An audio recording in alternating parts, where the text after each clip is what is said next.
Well, when I studied in in the field of education, we were measuring the success largely by how much money we invest and how we invested. And that was not a particularly good indicator of the quality of learning outcomes. So the emphasis on student learning outcomes was really at the center of my attention at that time. There were, of course, other testing systems around, like the TIMSS or the PEARLS test did exist at that time, but they were largely focused on the reproduction of subject matter content. And if you look at the world of work today, the world economy no longer pays you for just what you know. Google knows everything. The world economy pays you for what you can do with what you know. So the creative use and application of knowledge, which implies a significant share of test items to be open-ended, constructed. That was a very important part of our sort of drive to develop a new kind of evaluation system that looks more at the capacity of students to creatively use what they know than simply to reproduce what they learned.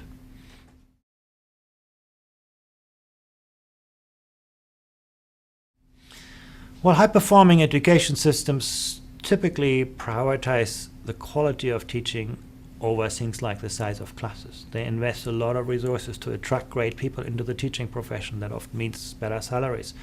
They give their students lots of learning time. They give their teachers lots of room for professional growth, to pursue career development, to invest in professional development. That's actually the biggest difference, where you can see very little time of teachers in the US for other things than teaching. If you go to Korea, if you go to Finland, if you go to Singapore, Singapore invests 100 hours in the professional development of every teacher every year. So there's a lot of attention to sort of move the profession forwards, to actually ensure that intended new policies translate into successful implementation in the classroom.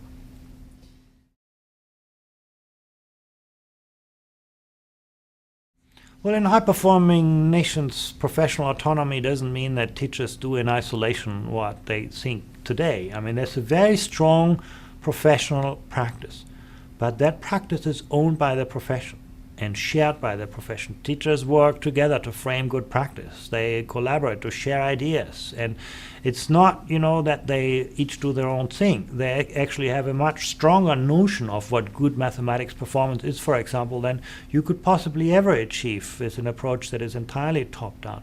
They work very clearly towards whatever the national framework of standards is. And I think that's really the challenge, to achieve that in a professional work organization. In teaching, we still often have what I would call an industrial work organization. We have the idea, there's a minister or the ministry or the department that creates the education system, and then we just hand it to teachers and they just implement it. That approach almost never works, because you can do that kind of prescriptive teaching for very low levels of skills and competencies, but once you get to higher order thinking skills, so sort of advanced mathematical understanding and knowledge, you need to have great teaching. I think that's really the essence of it, and you get that great teaching only by investing in the profession. That's something, and that's the difference between an industrial and a professional work organization. You have this in any other discipline too. If you think about medicine,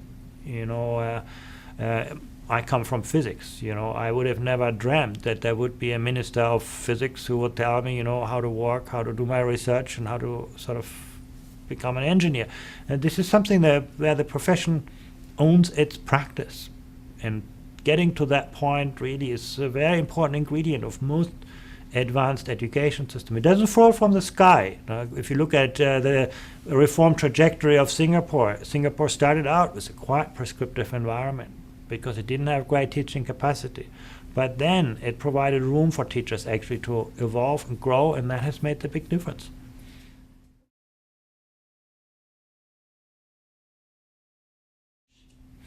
I like to think about this less of, what are the layers of control you put on the system, like what decisions does the federal government, the state government, the district, and the school make, but what enabling environment can you provide to support the teacher in the classroom? What can the school do to actually help teachers to work with each other, to build professional learning communities? What can the district do to actually mobilize knowledge, share expertise, share resources across schools?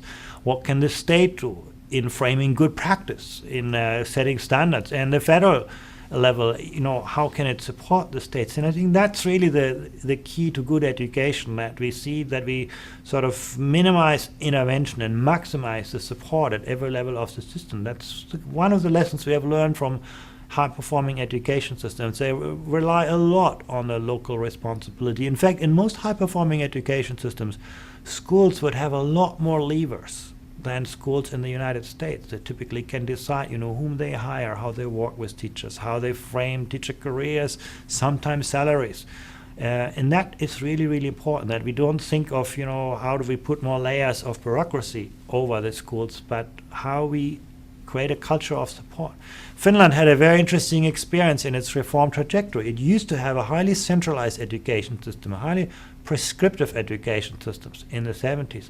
And they took away layer after layer with the central idea, how do we take away from schools the possibilities to pass problems to someone else? How do we get teachers and schools actually to assume responsibility for every child? And they were very successful in achieving that.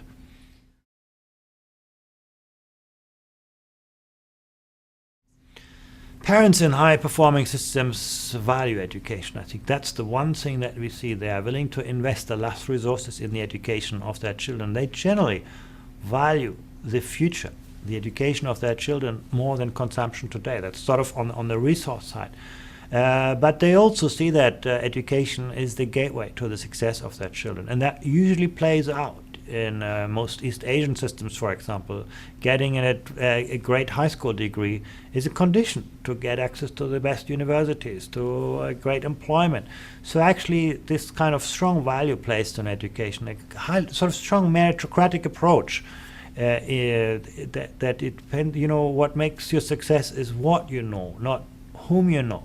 That is very deeply ingrained in those education systems. But it's also sort of the cultural value that is being attached to education. It's your status in the community that very much depends on your own educational achievement. We see that those parents typically, place a lot of emphasis on cognitive development of their children. They attach great value to children going to college, and we see that is predictive, not only on better outcomes on the PISA test, but also on students enjoying mathematics learning more. The simple fact that parents ask their children every day, how was school today? What did go well? Was more predictive on the success of students on the PISA test than the level of parental level of education. What these data show you, it's not about the academic degree I have or the amount of time I spend on the homework of my child, but really the level of interest and value I place on the education of my children that are predictive for the success.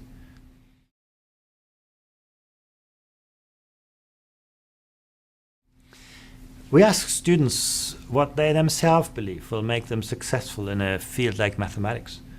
And in the United States, many students attribute success to talent. Believing if I'm not, born to be good in mathematics, then I better study something else. In high-performing education systems, students see themselves typically as owners of their success. They believe that hard work and effort will help them to succeed. Their teachers are going to support them. They're going to be successful. So education is not about sorting, stratification. It's about, students owning their success, being responsible for their own learning. And that is a very important predictor for better learning outcomes at the individual level, but also at the level of the education system. The education system has universal educational expectations that are placed on every child. There's no tolerance for failure. There's no excuse for low performance. Everybody is given the message you can achieve, and children do so.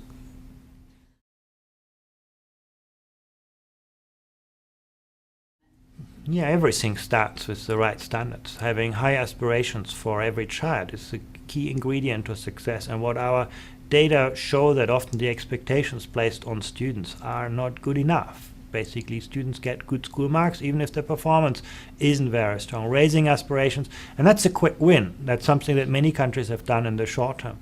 But the harder challenge, and perhaps more important one, is to match that with very strong support for every student to ensure that the most disadvantaged students have access to the greatest teaching talent, to allocate, mobilize resources to develop the teaching profession. And it's the combination between high aspirations and very, very strong support that really is making a difference in most countries.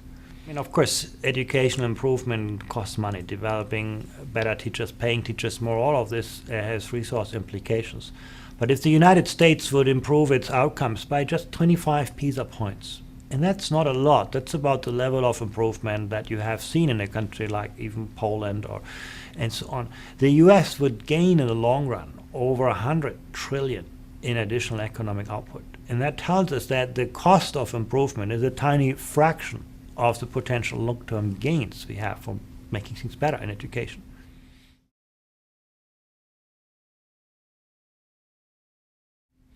Lack of shared notion of what good performance is. In a sense, there's a lot of prescription about curriculum and assessment and so on. But I mean more by this. I mean really giving teachers very clear messages about what is the kind of deep conceptual understanding that students need to be good in mathematics.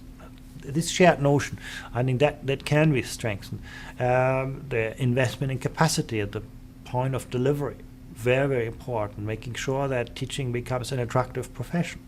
And that is clearly not the case. Teacher education is open to anyone. It's not very selective. It's not very prestigious. The lack of the capacity to attract the greatest teachers in the most challenging classrooms. That's often still quite regressive. I think those are very, very important barriers. Some easier to address, like the issue of standards. Some harder to address, like the issues of resource allocation, but all of them are important.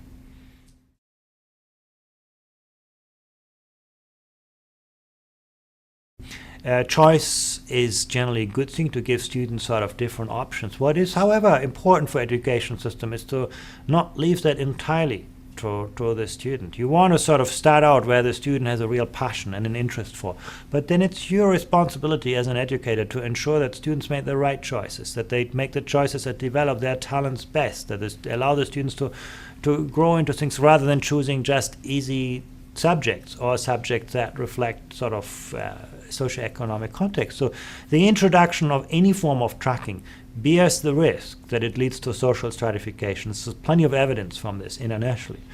But one of the things that we often find is that it's not the choice that drives student motivation, it's the level of ambition that is actually placed about them. Making things easier and is not necessarily a good way to raise student engagement. It's making things more relevant